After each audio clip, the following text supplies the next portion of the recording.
Hey, it's Kurt with Manana No Más, and in this video, I wanted to go over our latest post about using SCORM content in Lifter LMS using WordPress and what the benefits to some of that would be. This is a pretty long article, so I wanted to make this video to kind of go with it in case you have a different kind of learning style.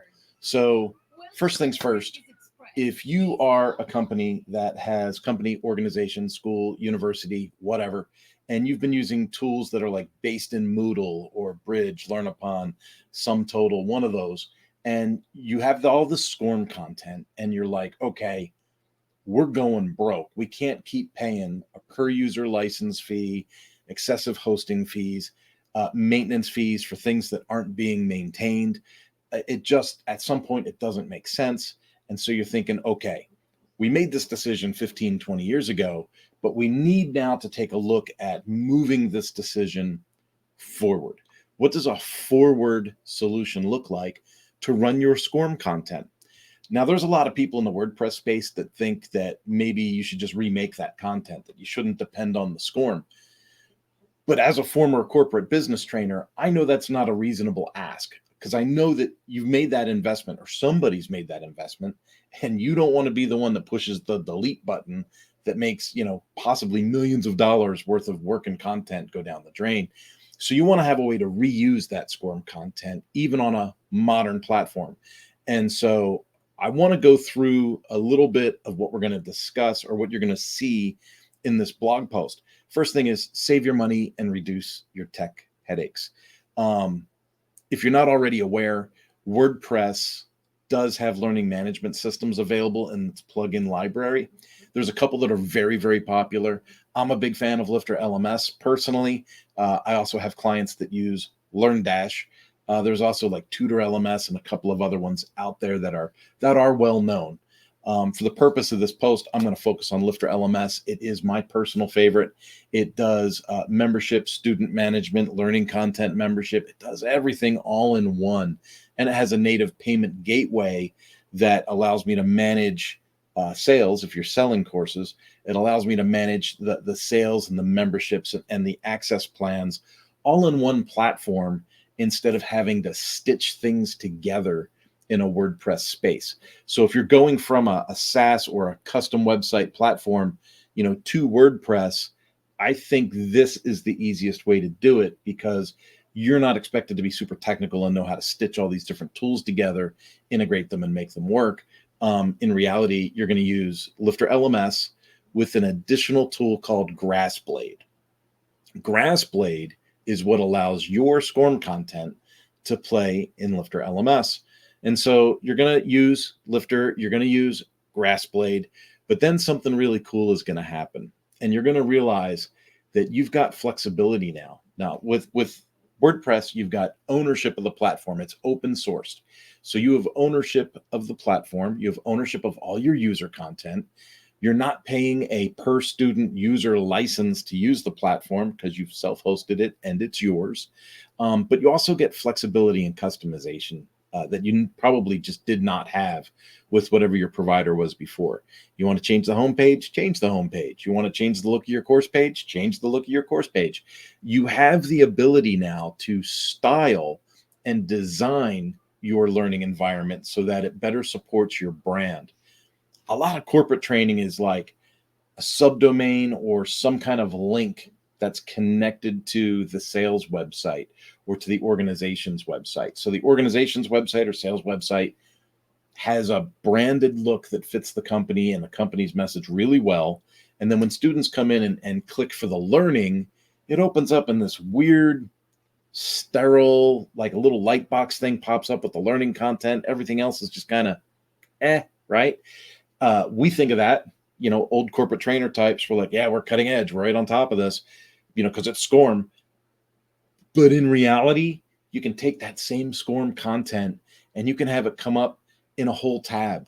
You could have it come up as the light box. You could embed it into the page, and the surrounding page can be styled and customized to match the rest of your sales material, organizations material, things like that. So really big for customization and flexibility on that.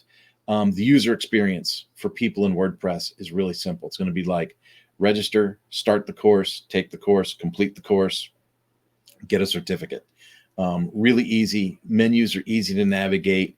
You have flexibility in setting up kind of your user experience, and it goes really, really well. Now, when you're using Lifter LMS, your course management is greatly simplified because you're going to have a menu item in the admin panel. It's going to say courses, similar to what you may have experienced with your Moodle example.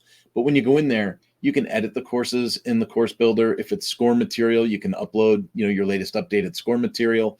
You can, the control that you have over your content, you can add drips to your content. You can add prerequisites, different access rules. You have total control over managing your courses. And then as your students complete these courses, even if it's SCORM content, with Grassblade and Grassblade LRS connected, you're going to be able to sync all of that reporting to the Lifter LMS reporting. And so you're going to be able to pull full reports right out of the back end of your website. You can download them as CSV files. You can provide them to other people in the office. It works really, really, really well. Setting up, if you're someone that sells courses and if you're selling SCORM content, using the Lifter native payment gateway to control those access plans, super simple. Connect the Stripe account, add the access plan to sell it for whatever you want to sell it for, and collect your money. In these access plans, you can also say, you have access for 10 days, 7 days, 1 year, access for a lifetime, access for a year, whatever you want to do. And it's also equipped right out of the box to support subscriptions. So if you want to say, hey, join and it's $50 a month, it's $100 a year, whatever, it'll automatically bill and keep that recurring income going until your student elects to get out of it. Now, beyond all that, if you're coming from a custom Moodle application somewhere and you're used to kind of that Moodle community, for instance, I know that Moodle just had a thing in Europe and something like 700 people went to that. That's great, okay? But once you join WordPress and you become part of the WordPress community, you have things like WordCamp Europe, WordCamp US, WordCamp Asia, WordPress meetups all over the place. In fact, I host the WordPress meetup for Hutchinson, Kansas. They are everywhere. And so the community and the level of support that is available to you if you go down this route, unbelievable. Last thing before I lose my mind and close out this video is, what if you don't want to do it yourself? If you're a university, an organization, a larger corporation, and you've been paying a vendor for your custom Moodle application, and so you're used to having that bill, you've got budget, but you want something that's more modern, you want a better user interface for your people, you want your course material to maybe show up in a full tab instead of a little tiny box. If that's what you want, but you want someone else to manage that for you, that's exactly what Manana No Más is here to do. So get in touch with us, Manana No Más. We can give you consulting on swapping over to the WordPress environment. We offer consulting, we offer training, we offer teaching, right? So I'm totally cool to come in and offer, training to your team if that's something we need to do. And not only that, we're willing as a full service agency to take the job on. And when we take the job on, what we mean is you would say, this is our platform, but we'd rather be on Lifter LMS in the WordPress environment. And my organization goes in, does a needs assessment, takes a look at how much content you have, what's involved in a migration process, and then moving that content over to WordPress and establishing that new learning site. And we do that all in a development URL, right? So this site's still alive and you're still doing business and everything's great. And we're building this over here and we're getting this ready for you. And then we migrate your users over, okay? And then flip the switch so that you can announce to your people that you've got a brand new, shiny, speedy platform coming to them that should be more enjoyable for the users to use and more economically feasible for you. So that's that. Hope you enjoy the post. I encourage you to actually read the post. There's more in the textual content than what I just said here, but I really wanted to cover both bases and get things going.